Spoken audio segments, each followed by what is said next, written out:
Hi, hello, welcome. This is going to be a review of the Marvel 2-in-1, The Thing, and The Human Torch. And before I begin, I should go over some of the background. So, most of the Fantastic Four have been missing with the exception of the two title characters of the book, The Thing and The Human Torch. Where they are and how the world perceives their disappearances are still unaddressed prior to this book. It is written by Chip Zdarsky, pencils by Jim Chung, inks by John Dell and Walden Wong. The colors are done by Frank Martin and the lettering's done by Cara Magna. Chip Zdarsky, until just recently, has been hot trash. People totally ripped him on for having a bad sense of humor. Now he pretty much rocks as he metamorphosed into a literally lit author. And now he presents us with a book about a rock-like monster and a guy who catches on fire. And I am purposely being as light and jovial as I can, because if you read this book, you're probably gonna be needing it. This book can probably make a grown man tear up. With that being said, let's get to the cover. It has a terrible cover. As a whole, it has absolutely nothing to do with the book itself. And other than, yes, these two characters on the cover, Human Torch and Ben Grimm the Thing, yes, they're in the book, and yes, they're the main characters, but it doesn't match the tone of the story in the slightest, and it implies that they'll be punching things, to which mostly that isn't the focus of this book. They're mostly not punching things. The right side is that the cover art is pretty good in terms of a piece of illustration, and oh yeah, so if you actually didn't see it, Johnny and Ben are smashing through a gigantic four. Just an interesting tidbit. I have no idea if it's even important. The book begins with Johnny Storm, the Human Torch, racing. There's a very well-known 9-panel grid pattern in which a particular motif occurs every other panel, making a cross on the page. This can be seen by Johnny being present in the top middle, left middle, and bottom middle boxes. However, he fails to appear in the right middle box, and it's very obvious, and you can feel that there's something wrong. You can feel that there's something missing. It feels offbeat. This is done in order to add suspense and to create a feeling of unease. Rather than there just being a sudden change in pattern, there's also a long pause before we see Johnny's face. And at this point, the audience has no idea what he's thinking or how he's doing in his vehicle as it overheats and potentially crashes. In a certain way, this sequence actually reminds me of the origin of the Fantastic Four. They went to outer space, they got bombarded by cosmic rays, and then they came back and returned as Marvel's first family. But in this sequence, there is only Johnny. He is alone, and perhaps he feels alone. The book gives us a nice little recap on who the Fantastic Four were, which is very good for new readers, especially new readers to mainstream comics who might not really know who the Fantastic Four were because they watch a bunch of crappy movies. And which is great because this book in itself really does need a slight knowledge of the continuity and a slight knowledge of what Reed Richards, Sue Richards, and their children mean to Ben Grimm and the Human Torch. And this recap is done so non-jarringly, and it's done as a transition to the next scene where Ben Grimm, the Thing, is present and is about to make a speech in an event. And the speech Ben Grimm makes, it is proof that Chip Zdarsky is indeed one hell of a wordsmith. And I have it here on the screen, but my friends, read in your discretion. This is a spoiler. Now, just to analyze it, just to tell you why it makes you feel the way it makes you feel, it's because Ben Grimm highlights who these people were to him, and then says and implies that they're no longer there. And he even emphasizes how, when you're exploring, you need these people, which basically says these are people he needs and he needed. However, they're not there. Not there anymore. This is a very deep and sad book, and even when there are bright colors, the artist, the inker in particular, I believe, is capable of showing us how deep the emotions run. And this is done through shadows. There are a lot of shadowing, and there are a lot of cross-hatching and hatching, which adds to the feeling of a looming darkness. And this darkness is the looming internal darkness of Ben Grimm, manifested through the art. Another thing this book does in order to move the audience's emotions, to move your emotions, to move my emotions, is using color cues. When lighter colors are present, like orange, it isn't that deep, it isn't that dark.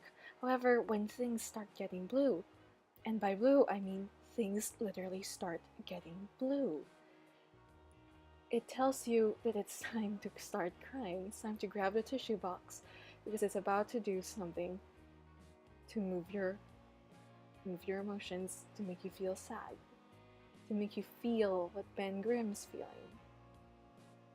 There is this wonderful scene in the book where Sue Storm is telling Ben Grimm how she feels as though they won't be coming back and to protect the children. And it is especially important in how she mentions Johnny and how she places an emphasis on who Johnny means to Ben, who Ben means to Johnny. We, the audience, get closer and closer to her face, seeing more detailed expressions, seeing despair. Oh dear Lord, actually, it's so difficult for me to actually look at these panels again because it's actually making me tear up right now. Sorry. Okay. Okay. Okay. As we get closer and closer to her face, we see more of her pain, more of her despair, and then it pulls us out a little bit. And that's when we feel as though things are gone, things have passed, the worst has already come to be, and that it's as though the author, using her face, grips us by the heart and then suddenly releases us, crossing greater emotional turmoil, especially since this is from Ben Grimm's perspective. We are Ben Grimm. The author, the artists have successfully turned us, the audience, into Ben Grimm, and so we are feeling exactly what he feels, and we are suddenly oh so connected to this character. And this book is pretty great because guess who shows up? Doom! Iron Doom! Whatever you want to call him, Doom is here. And I sort of like Doom. And Chip Zdarsky does a wonderful thing with Doom. He places an interesting perspective into the villain turned hero, rather than just having him being a villain who has a hard time doing good things.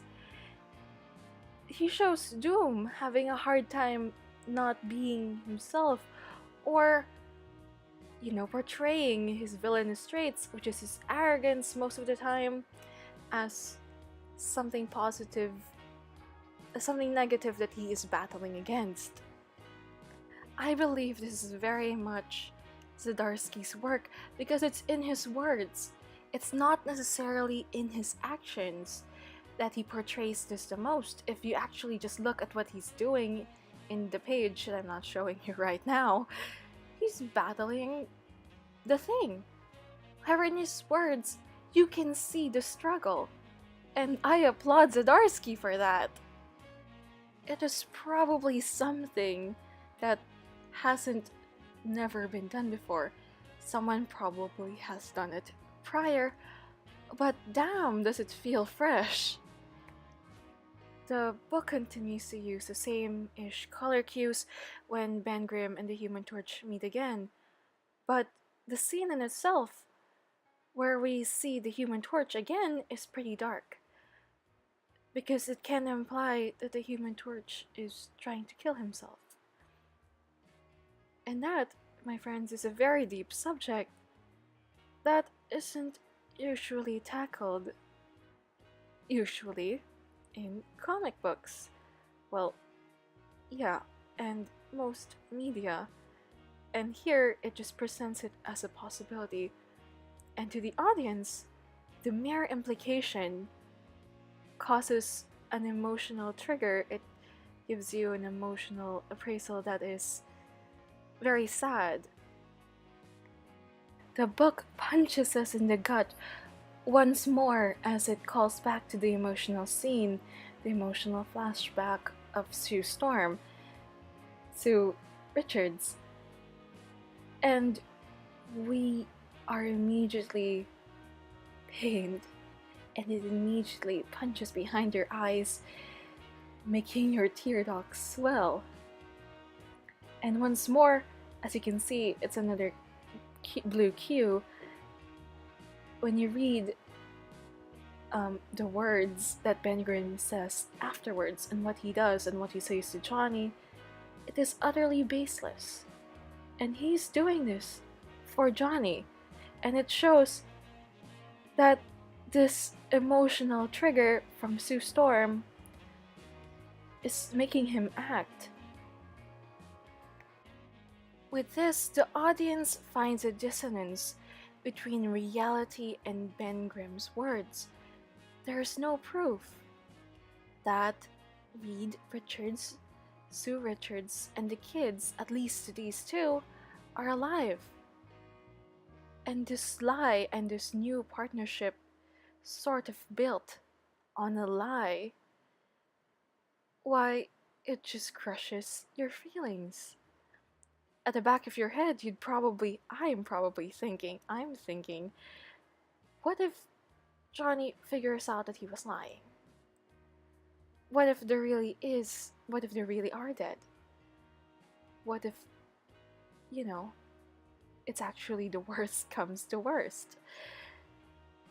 How would Johnny feel? What will be the repercussions to their relationship as friends, family friends? And this part, the first part of the book, ends with Doom, which really feels also Fantastic Four-like, because it's Doom. My friends, it's Doom. Guys, it's Doom. Don't we love Doom? I love Doom. Doom is best boy. Best villain boy. I don't really know why I like Doom. I don't think I've actually read a lot of Fantastic Four. But in the other comics in which I see Doom, I legitimately get very excited. So there's Doom. Yay! I just didn't want to end this part of the book on a sour note or sad note. But yeah, this is a 2-in-1, so there is a 3-page story at the back, which is just a recap. It's not bad, but to a certain degree, I feel as though it's unnecessary. So yeah. Now for my conclusion and final thoughts. OMG, my friends, I like this book. I really do, as in it makes my heart move. This book is a 9.5 out of 10, and the 0.5 is just because the backup story felt a bit subpar, and the cover was horrendous. At least when you look at the cover and you look at the book, the cover feels like it's a real letdown in comparison to the content. So it's a 9.5, but if they get a good cover, if somebody like reprints this thing with a wonderful cover, I swear I will give it a 10. But that cover really destroys the perfect 10 streak. It's very important to have good covers because unless you market it profusely, there's barely any other reason for people to pick it up if they didn't, get the previews or if they don't hear buzz. And for new comic book readers, it is a horrifyingly, I'm talking about myself here, it's a horrifyingly cover-based thing. You see a cool cover, you pick it up, So, yeah, it's just a 9.5, but this is a really good book. You should pick it up, you should read it, you should keep it close to your heart, and you should go on Twitter and give Chip Zdarsky a high five or something, because wow, OMG my friends, wow. Okay, so there, 9.5 out of 10. Buy it, read it, give Chip Zdarsky a high five. Thank you for watching. Goodbye.